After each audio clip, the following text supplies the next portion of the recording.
A crucial question is how to balance surveillance with privacy and keeping Americans safe. Senator Cruz, you voted for a bill that President Obama signed into law just this past June that made it harder for the government to access Americans' phone records.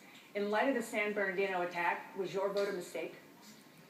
Well, Dana, the premise of your question is not accurate. I'm very proud to have joined with conservatives in both the Senate and the House to reform how we target bad guys. And what the USA Freedom Act did is it did two things. Number one, it ended the federal government's bulk collection of phone metadata of millions of law-abiding citizens.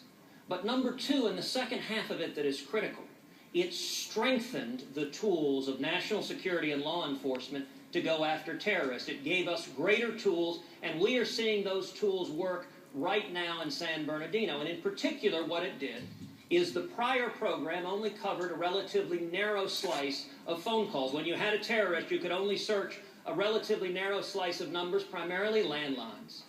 The USA Freedom Act expands that, so now we have cell phones, now we have internet phones, now we have the phones the terrorists are likely to use, and the focus of law enforcement is on targeting the bad guys.